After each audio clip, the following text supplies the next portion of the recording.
Business से जुड़ी हर खबर पाने के लिए बेल आइकन पर करें क्लिक। नमस्कार दोस्तों, आप देख रहे हैं बिजनेस टुडे। मैं हूं साक्षी बत्रा और इस शो पर हम बात करेंगे स्टॉक मार्केट्स के बारे में, जो लगातार यूक्रेन रशिया क्राइसिस की वजह से काफी उथल पुथल में है। और ऐसे में आप जैसे निवेशकों के लिए सबसे सटीक स्ट्रैटेजी ऐसी मार्केट्स में क्या होनी चाहिए, इसी के ऊपर हम बातचीत करेंगे। बहुत ही खास मेहमान मेरे साथ जुड़ चुके हैं। अभिषेक बासु मलिक है मेरे साथ, founder and chief equity advisor Intellisense capital से। बहुत बहुत स्वागत है मिस्टर बासु मलिक आपका, और बहुत शुक्रिया अपना समय हमारे साथ देने के लिए इस खास शो पर। सबसे पहले मैं आपसे यही जानना चाहती हूँ मिस्टर बासु मलिक कि अभी मार्केट्स को आप काफी लंबे अरसे से देख रहे हैं और कई समय से आपने बहुत साइकिल्स को भी विटनेस किया है, ऐसे जियोपॉलिटिकल टेंशंस को भी विटनेस किया है। तो हिस्टोरिकली अगर कुछ पर्सपेक्टिव आप हमारे व्यूअर्स के साथ शेयर कर पाए कि इस तरीके के वॉर टॉर्न एनवायरनमेंट पर और मार्केट्स के लिहाज से कैसे सबसे ज्यादा अच्छी तरीके से वॉलेटिलिटी से बाहर निकला जा सकता है।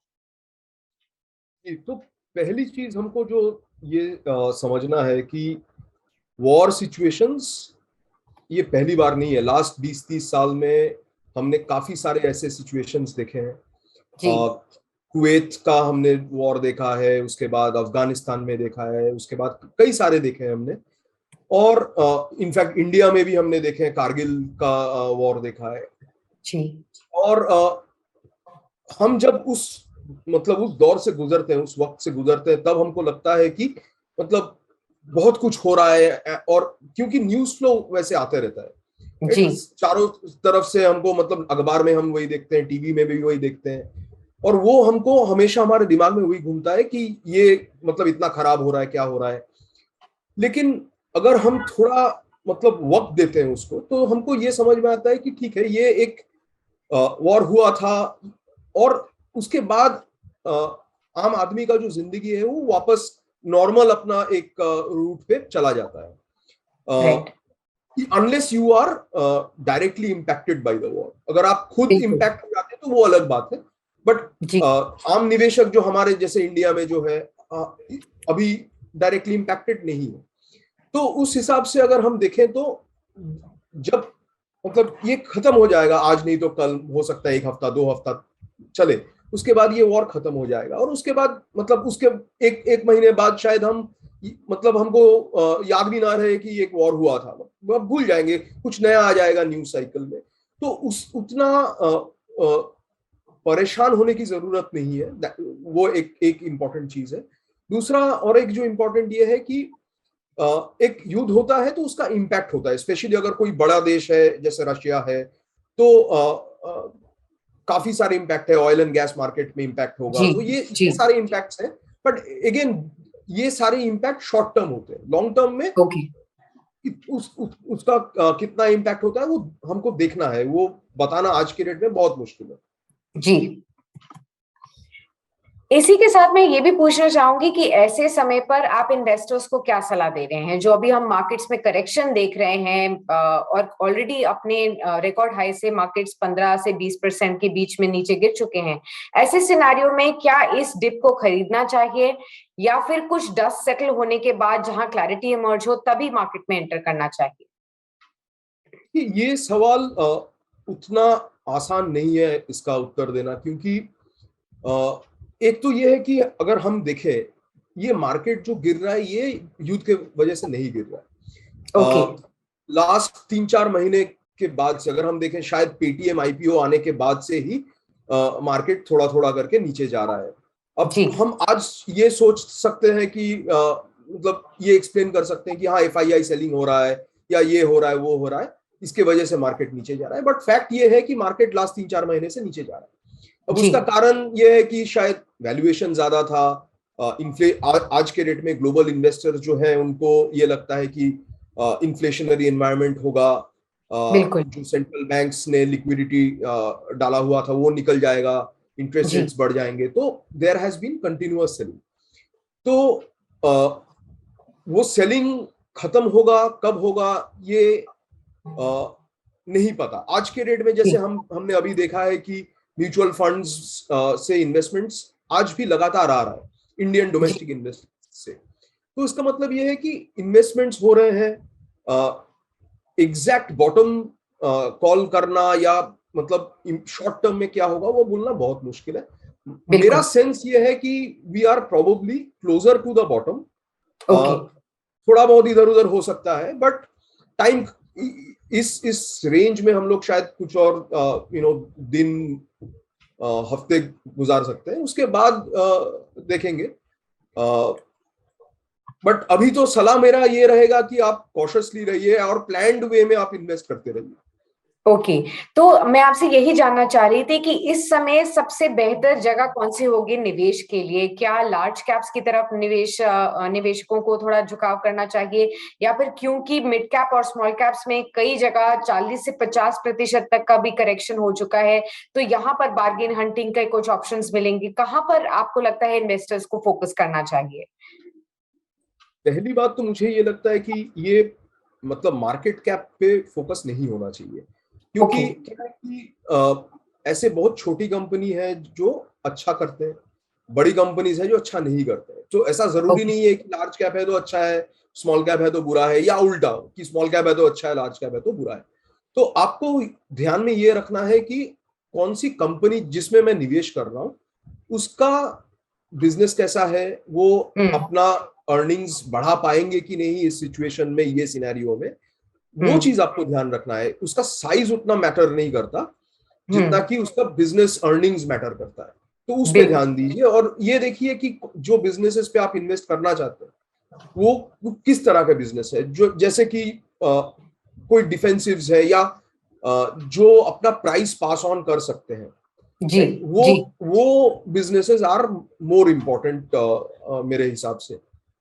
ओके, तो साथ ही मैं आपसे ये भी जानना चाहती हूँ कि ऐसे कौन कौन से पॉकेट्स हैं, कौन से बिजनेसेस हैं जो आपको लगता है कि अभी आने वाले हेडविंड्स को भी इजीली पार कर जाएंगे और अगले 2 से 3 साल में मार्केट्स में एवरेज से भी बेहतर रिटर्न्स दे सकते हैं? ऐसे कौन से बिजनेसेस पर आपको ज्यादा भरोसा है अभी?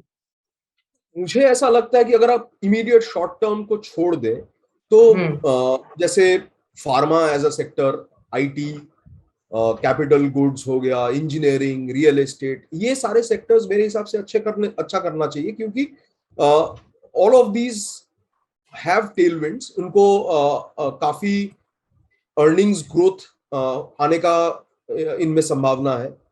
काफी पीएलआई इन्वेस्टमेंट्स होंगे, प्राइवेट गवर्नमेंट केपेक्स होगा, तो ऑब्वियसली कैपिटल गुड्स, इंजीनियरिंग, ये सेक्टर्स में काफी इंप्रूवमेंट आ सकता है। ओके, कोई ऐसा भी सेक्टर है जहां पर अभी आपको लगता है कि बहुत ज्यादा इम्पैक्ट करंट एनवायरनमेंट में देखने को मिल सकता है, तो यहाँ पर निवेश से दूरी रहना चाहिए, भले ही वो ऑटो सेक्टर हो या कोई भी सेक्टर हो जहां पर सबसे ज्यादा इम्पैक्ट अभी हम देख रहे हैं करंट एनवायरनमेंट में? देखिए, ये इम्पैक्ट जो हम देख रहे हैं ना, ये अगेन जैसे मैंने बताया, ये शॉर्ट टर्म के लिए है। ये कल अगर या आज अभी एक बात करते करते अगर यूक्रेन और रशिया का वॉर खत्म हो गया, तो ये आप देखेंगे इमीडिएटली एक उल्टा रैली आएगा। जो स्टॉक्स गिरे हुए हैं वो बढ़ने लगेंगे। तो ये शॉर्ट टर्म, बहुत ही शॉर्ट टर्म व्यू है। अगर आप 3-6 महीने का या 1 साल का व्यू रखेंगे तो most businesses in a growing economy will do well। हमको ये ध्यान में रखना है कि इंडियन इकोनॉमी बढ़ रहा है कि नहीं, वो ज्यादा इंपॉर्टेंट है, ना कि मतलब छोटा छोटा कि हाँ आज क्या होगा, कल क्या होगा। जी, आपने डिफेंसिव सेक्टर्स की काफी बात करी जहां पर प्राइस एबिलिटी ज्यादा है, उनके पास पास ऑन करने के ज्यादा चांसेस हैं, तो वो बेहतर बिजनेसेस हो सकते हैं जो नेविगेट करते हुए नजर आ सकते हैं। बैंकिंग स्पेस पर मैं एक व्यू लेना चाह रही थी आपसे, क्योंकि हाल के करेक्शन में वहां पर भी काफी डिप्स देखने को मिले हैं, तो बैंक स्पेस में किस तरीके से इन्वेस्टर्स को बढ़ना चाहिए आगे? मेरे हिसाब से बैंक्स बहुत ही इम्पोर्टेंट स्पेस है हमारे लिए इन्वेस्ट करने के लिए, क्योंकि सिंपल ये है कि हमारा मतलब इंडस्ट्री तभी, क्रेडिट ग्रोथ तभी आएगा जब बैंक्स ग्रो करेंगे, राइट? तो मेरे हिसाब से कोई भी इकोनॉमी अच्छा नहीं कर सकता अगर बैंकिंग सिस्टम अच्छा नहीं करेगा। तो private banking space, even some of the larger PSU banks, काफी अच्छा लगता है मुझे, स्पेशली अब तो सस्ता भी हो गया है काफी। तो अगर मतलब आपका थोड़ा सा लॉन्गर टर्म व्यू है, इनफैक्ट बैंक्स तो मेरे हिसाब से शॉर्ट टर्म व्यू में लेना ही नहीं चाहिए। आपको तो मिनिमम 3-5 साल का होराइजन होना चाहिए एक बैंकिंग साइकिल प्ले करने के लिए। और मेरे हिसाब से देखिए, अब जैसे एनपीए सिचुएशन जो है, एसेट बुक जो है, वो धीरे धीरे काफी बेहतर हो चुका है। जो हमने एनपीए क्राइसिस देखा है वहां उससे काफी हम उभर के आ चुके हैं। एंड नेक्स्ट 4-5 साल तो मुझे अच्छा लगता है कि अगर इंडस्ट्री अच्छा करेगा तो banks will do much better than that. Okay, मैं रीओपनिंग ट्रेड पर भी एक आपसे व्यू लेना चाह रही थी, क्योंकि अब हम देख रहे हैं कि कोविड लार्जली अब हमारे पीछे छूट चुका है और प्लस अब खबरें इस तरीके से आ रही हैं कि फुल्ली अब हम इंटरनेशनल ऑपरेशंस चालू करने के लिए आगे बढ़ रहे हैं। तो ऐसे में कुछ पॉकेट्स जैसे theatre, cinema spaces, aviation stocks, क्या इन स्टॉक्स में कुछ इंटरेस्ट होना चाहिए इन्वेस्टर्स का?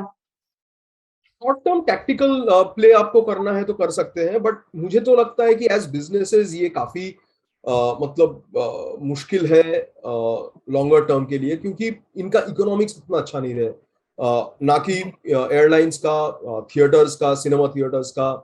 तो ये काफी डिफिकल्ट बिजनेसेस हैं चलाने के लिए और पैसा बनाने के लिए। तो शॉर्ट टर्म के लिए हाँ एक उछाल आ सकता है, क्योंकि लोगों में एक अनलॉक का एक काफी उत्साह है, वो तो ऑब्वियसली हम सब में है।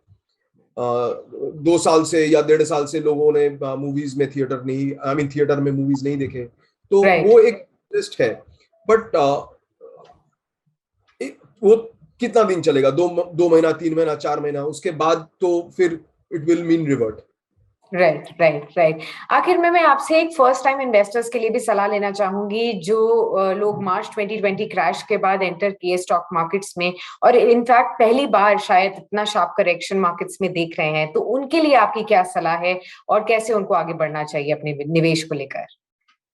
देखिए, फर्स्ट टाइम इन्वेस्टर्स के लिए तो अलग कुछ सलाह है नहीं, सिर्फ ये है कि आपको एक निवेश का एक ड्यूरेशन आपके मन में होना चाहिए कि मैं कितना सालों के लिए इन्वेस्ट कर रहा हूँ। अगर मैं 10 साल के लिए इन्वेस्ट कर रहा हूँ तो रोज सुबह उठ के मार्केट मत देखिए। आपको आप एटलीस्ट एक स्टैंडर्ड ड्यूरेशन, अब 2 साल 3 साल के लिए कोई इन्वेस्ट करें तो उस टाइम फ्रेम से कंपनीज को देखिए और सिस्टमेटिकली डिसिप्लिन्ड तरीके से इन्वेस्ट करते रहिए। और ये याद रखिए कि इक्विटी बॉन्ड मार्केट नहीं है या एफडी नहीं है, यहाँ पे लीनियरली रिटर्न्स नहीं आएंगे। यहाँ पे ऐसा नहीं होगा कि हर साल आपको 6%, 8% या 10% मिलेगा। यहाँ पे एक साल में आपको हो सकता है 50% मिले, अगले साल में आपको -20% दिखे। तो that is part of the process in equities. ये होता रहेगा और ये आज नहीं हमेशा होता रहेगा। तो आप जितना जल्दी ये समझ जाए कि equity returns will always be volatile and आपको आपके तरफ से सिस्टमैटिकली ये काम करना है, the better for you. Okay, understood that. Well, on that note, बहुत बहुत शुक्रिया मिस्टर बासु मलिक अपने सभी इनसाइट्स हमारे व्यूअर्स के साथ शेयर करने के लिए और बताने के लिए कि सबसे सही स्ट्रैटेजी ऐसे वॉलेटाइल टाइम्स में क्या हो सकती है। फर्स्ट टाइम निवेशकों के लिए भी आपने सलाह दी और ये भी बताया कि कौन कौन से बिजनेसेस पर फोकस रखने से बेहतर रिटर्न्स की उम्मीद इन्वेस्टर्स कर सकते हैं और अगर उनको अपॉर्चुनिटी सीख करनी है तो कहाँ पर इस समय डेफिनेटली देख सकते हैं। बहुत बहुत शुक्रिया अपना समय हमारे साथ व्यतीत करने के लिए और सभी व्यूअर्स के साथ अपने थॉट शेयर करने के लिए। वीडियो पसंद आया तो हमें लाइक, कमेंट, शेयर और सब्सक्राइब जरूर करें।